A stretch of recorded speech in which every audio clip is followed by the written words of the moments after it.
My Comedy DVDs Part 31.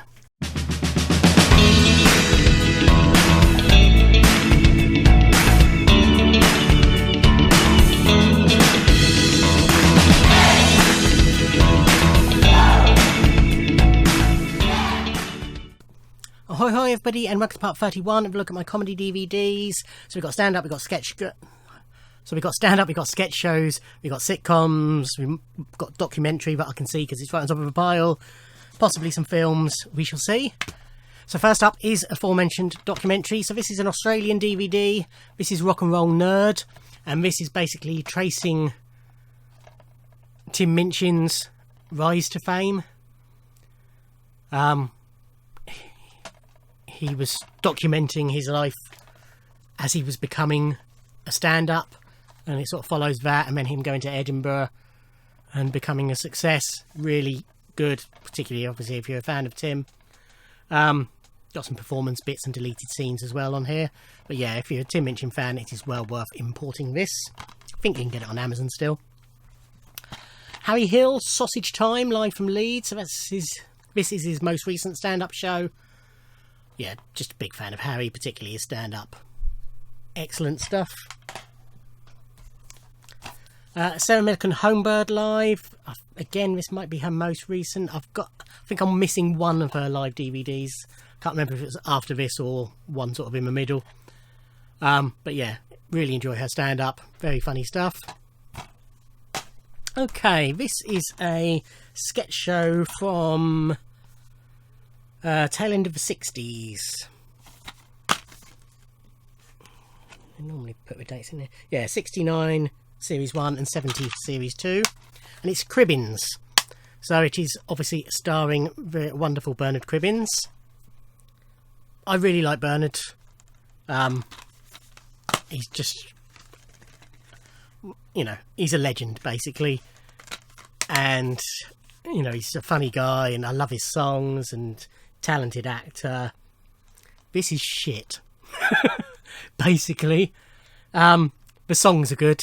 And the little videos, if you know, it wasn't videos, but the little videos they do for each of the songs are good.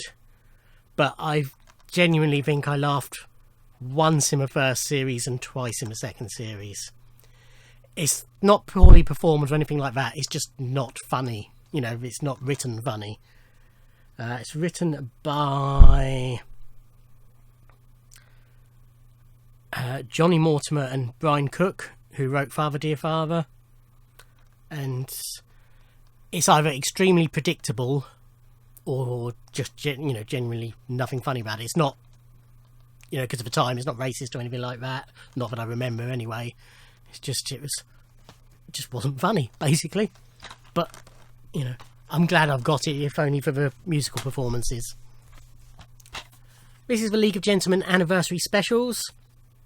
So, League of Gentlemen got back together after 15 years for 3 anniversary specials of the most wonderful TV show, comedy show ever made. Thankfully, it did live up to expectations. Really funny stuff. Just wonderful seeing them all back in character. Really well done. Love it. Just gutted it was just a basic bare bones DVD. We have the Kenny Everett video show, network release. So all 4 series and 3 New Year's specials that Kenny Everett made for Thames Television before he moved to the BBC. His BBC shows I prefer, or what I remember of the BBC shows anyway. A bit more of the characters in that. But this got some really good stuff. Very clever comedy. Very anarchic. Lots of good music in here as well. There's some music that's missing that they couldn't get the rights to show. But yeah. Very enjoyable. Good stuff. There's a lot of discs as well. It feels... How many was it? 2, 4, 6 discs. This is Maid and Her Merry Men. So this was a children's BBC show written by Tony Robinson, who also starred as the Sheriff of Nottingham, and it basically rejigs the Robin Hood legend, and portrays Robin Hood as a bit of a wet wimp.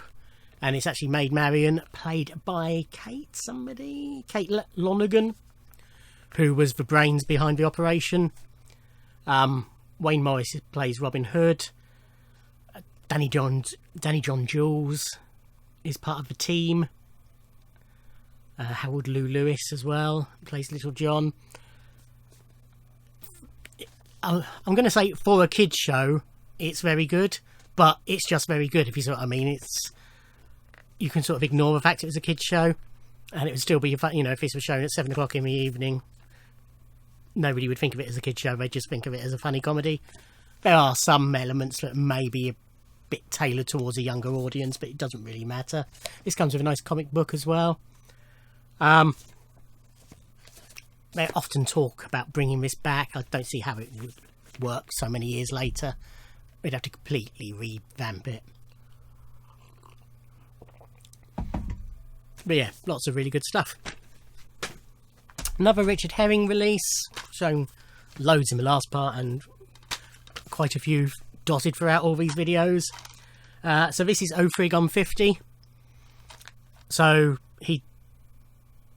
I showed him the last part when he was approaching his 40th birthday. He did Oh Fuck I'm 40, about his fears of turning 40, and so 10 years later he did the same, approaching his 50th birthday, although this was a bit more positive because he was in a happier place. He was as he was doing Oh Fuck I'm 40 that he met his wife, and subsequently obviously got married and now has children. So he's in a happier place for this, but it's a lot about the aging process as well. The DVD, the physical release, it was available as a download through Go Faster Stripe, but there's only a limited number of DVDs released, and he did a Kickstarter for you to be able to buy them. I think there might be a few copies still available through Go Faster Stripe. But once more, I paid the extra for a signed limited edition version, number 13 of 200, which again just involves him writing limited edition and the numbers. But as this is special, if you like, in that it contains O Frig on 50, which was recorded at the South Bank Centre in Queen's Hall, biggest gig he'd done, plus a whole disc full of extras. But it also contains Oh Fuck I'm 40 and all its extras on a disc as well, so it's 4 discs. Excellent stuff. More Tim Minchin. So this is So Fucking Rock Live, which was originally an HMV exclusive, but I think it then branched out eventually.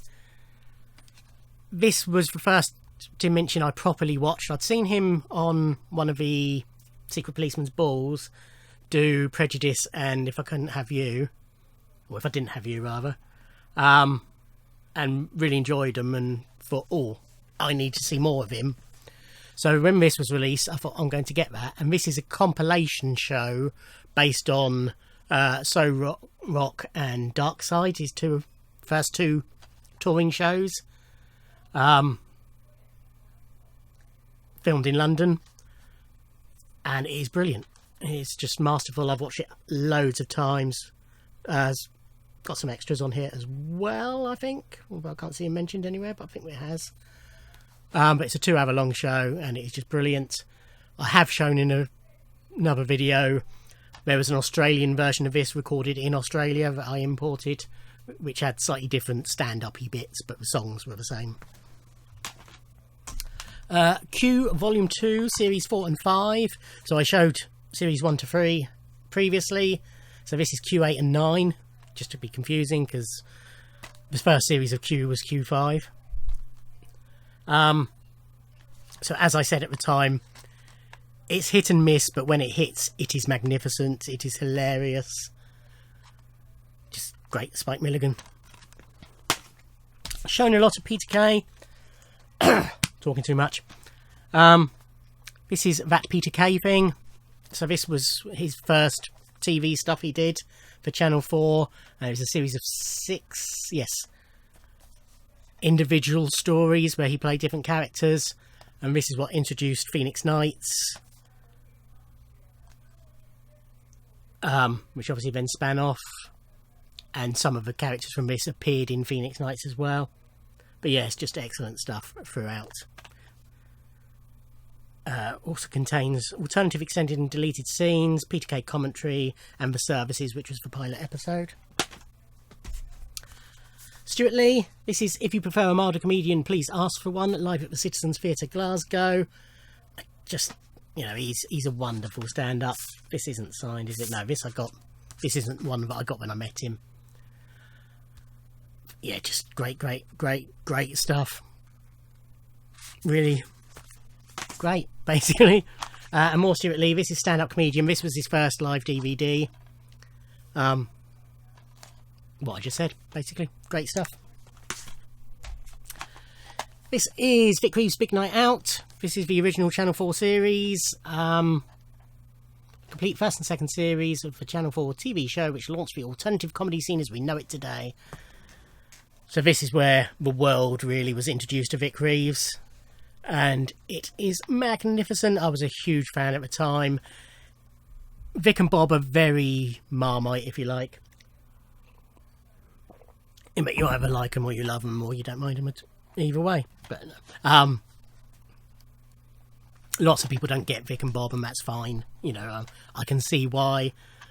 At school, there was just basically me and this other girl who were into him, and we used to just quote to each other all the time. But yeah, excellent stuff. A few more. Still on a Vic and Bob trip. This is series 1 of Vic and Bob's Big Night Out. So I did Vic Reeves' Big Night Out for Channel 4. Maid The Weekenders, which was a one-off half-hour show, which was wonderful, for Channel 4. But then BBC poached them, and they did Smell of Reeves and Mortimer and Shooting Stars and the other sketch, Bang Bang It's Reeves and Mortimer. Catterick. Oh, Catterick. And then a few years back, House of Fools. And then after that was cancelled, BBC 4 signed him up to bring back the Big Night Out. And it was renamed Vic and Bob's Big Night Out. And this is series 1 of it. It's only 4 shows, I think. But it's hilarious. Love it. They're just brilliant. This is a Go Faster Strike release of Hey Listen, which is Steve McNeil's stand-up show about computer games. Anybody who watched Go 8-Bit on Dave, which was the show hosted by Dara O'Brien, where comics largely played computer games against each other. Steve McNeil was one of the 2 regular team captains on that. It is basically his show.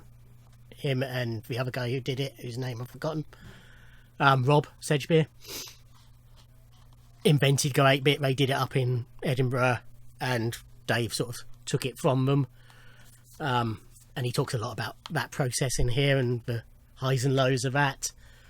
But yeah, really entertaining show, during which the audience get to play as well using their mobile phones. And then there's loads of extras on here as well. Really good release, really good show. This is the Golden Simpsons comedy, which is a terrible name. Which is 6 one-off comedies written by Golden and Simpson. The Suit, starring Leslie Phillips and Jenny Linden. Friends in High Places, starring Bob Monkhouse and Patricia Hayes. Never Talk to Strangers, starring Harry H. Corbett and Rosemary Leach. Don't Dilly Dally on the Way, starring Jimmy Edwards and David Jason. Pity Poor Edie, Married to Him, starring Milo O'Shea and Gwendolyn Watts. And an extra bunch of daffodils, starring Stratford Johns and Patsy Rowlands. These were pretty much all really good. The Suit, basically Leslie Phillips is having an affair. Whilst he's having an affair, a burglar steals his suit, and he has to try and get home to his wife without her suspecting anything, and chaos happens. Friends in High Places, Bob Monkhouse makes a wish that he was young again, he's 55 years old and he wishes to be young again, and his wish is granted, and he's, you know, impressing his hip young kids and things like that. Never talk to strangers. Oh yeah, Harry H. Corbett moves in. I can't remember if it's to a hotel room or a new apartment, and he accidentally rings one of the other apartments and starts a telephone seduction. Nothing sleazy, but, you know, through chatting they sort of fall in love with these two characters, but he also meets that girl as well without realising it, either of them realising who they are, if you see what I mean, which is good. Don't Dilly Dally on My Way was one that was redone for Paul Merton's show. Basically, Jimmy Edwards and his wife are moving house, and then at the last minute she has doubts and doesn't want to leave, and the newlyweds are coming in to take over the house, but she locks herself in the bathroom. Pitchy Poor Edie Married to Him is Milo O'Shea is a gambler, loser, drunkard, I seem to recall. His wife finds out she's up the duff, but she's the one who does all the work and goes out to work and what have you, and it's about the change in their relationship. I'm trying not to spoil it in case you watch this. An Extra Bunch of Daffodils. Stratford Johns has buried 5 heavily insured wives, and he begins a search for his 6th, is what they put on here, and that's all I will say about that one. Okay, this is Secret Policeman's Ball, The Ball in the Hall. So this was one of the later Secret Policeman's balls done at the Royal Albert Hall.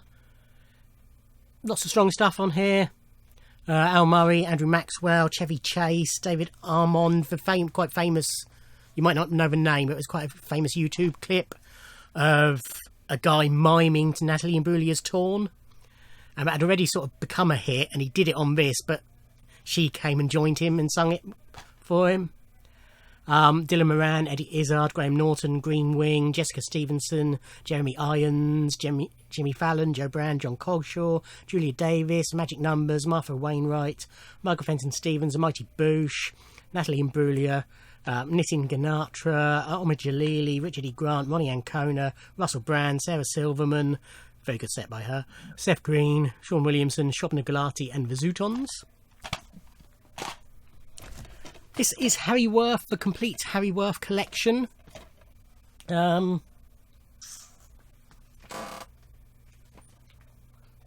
got another Harry Worth DVD, which I can't remember if I've shown already or not. Which was Here's Harry, I think it was called. Let me double check that. I think I've already shown it. If not, it's coming up. But I'm pretty certain I've already shown it.